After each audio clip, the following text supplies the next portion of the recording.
since time immemorial, since we can remember, since forever. This is our ancestral territory. It would be impossible to live in rural Alaska if we were not able to live off the land. Alaska Natives were here long before Alaska became a state just half a century ago. Since then, the state's economy has thrived because of oil, but not everyone has benefited from that wealth. And the promise of oil profits has created a rift between those who live off the land and those who want to profit from its natural resources. This is the story of that divide.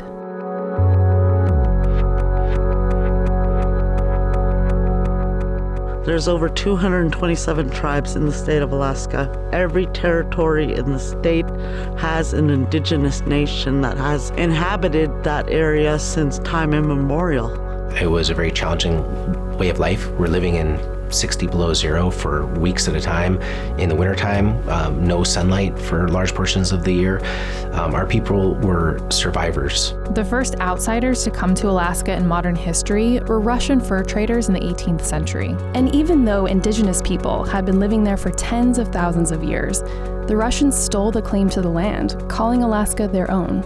And in 1867, Russia sold Alaska to the United States for $7.2 million. The whole problem from the earliest days on was the United States sort of bought a flawed title. Toward the end of that century, more and more outsiders came to Alaska, either to make their fortunes or to spread their religion. But with the influx of outsiders came new diseases that Alaska Natives didn't have immunities to. It was a really horrific time because we lost so many families, so many people so fast that there was no place to put the bodies. I mean, they just had to pile them up, mass graves. From the time of contact up until about the early 1920s, it's said that we lost 2/3 of our population.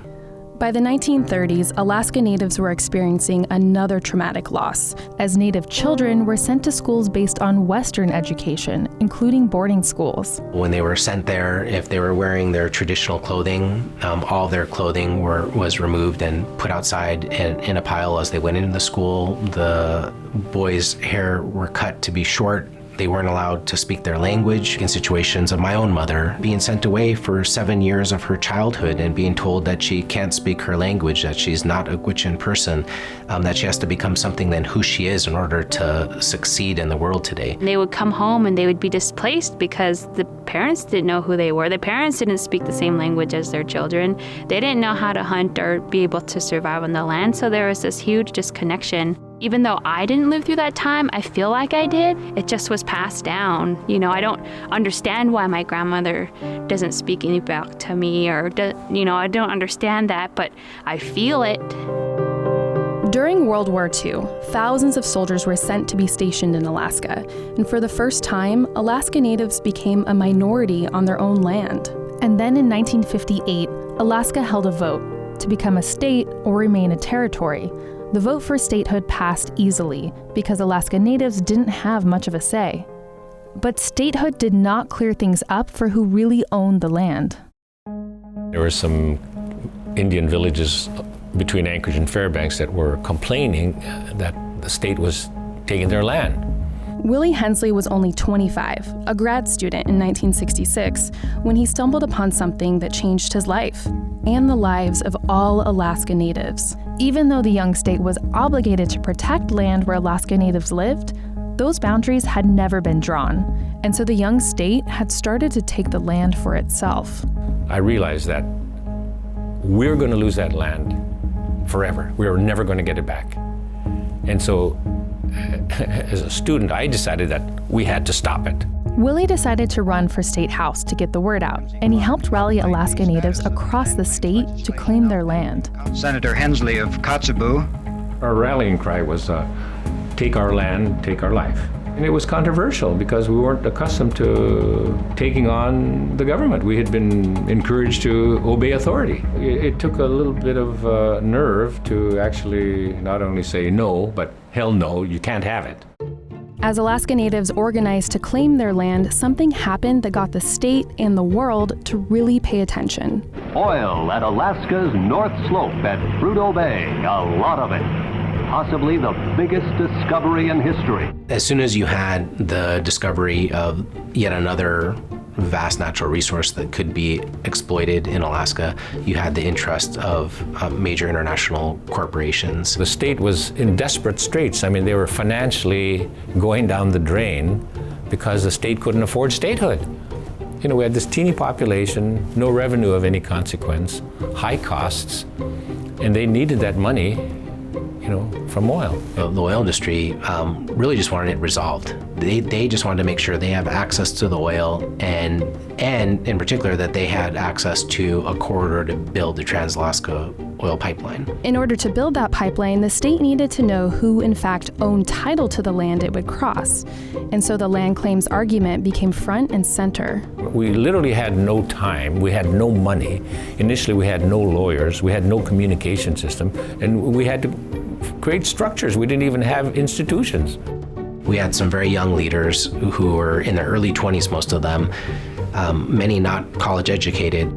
For the next 3 years, these young leaders, including Willie, rushed back and forth to Washington, D.C., doorstepping congressmen to pay attention to their cause. In 71, it came together. All of a sudden, the House passes a version of the bill, the Senate passes a version, and it was in conference. On December 18, 1971, the Alaska Native Claims Settlement Act, or ANCSA, was signed into law by President Richard Nixon. Alaska Natives ended up getting 44 million acres of land, about 10% of Alaska, and $963 million to compensate for the land they lost. At the time, it was the largest Native land settlement, which for many felt like a huge success. But not everyone felt the settlement was fair. The Alaska Native Claims Settlement Act was an illegitimate act that was forced on our people. Most Alaska Natives did not have a say. Just a handful had a say. It was sort of bittersweet because it was more than any other Native American group ever received out of Congress. But still, you know, we knew that we were letting go of a huge amount of our traditional land holdings. As part of the settlement, the land was not transferred directly to Alaska Natives. Instead, it created Alaska Native corporations, which would own those 44 million acres. Alaska Natives became shareholders in those corporations. Hunters and fishermen and housewives that we were, you know, all of a sudden we had to sort of try to think like businessmen. Just imagine coming from a little tiny community where your people don't even speak English and being told, you have a corporation now and you need to successfully manage this corporation or you can be overtaken. Many of these Native corporations did see big profits because of oil and mining.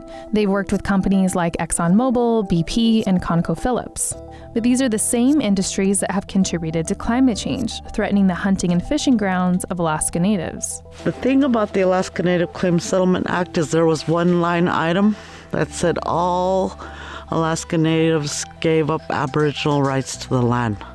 It was one tiny line. This line meant that Alaska Natives could no longer hunt, fish, and gather where they had been doing so for tens of thousands of years. They were now subject to hunting licenses, restricted areas, and designated seasons. They were coerced into signing.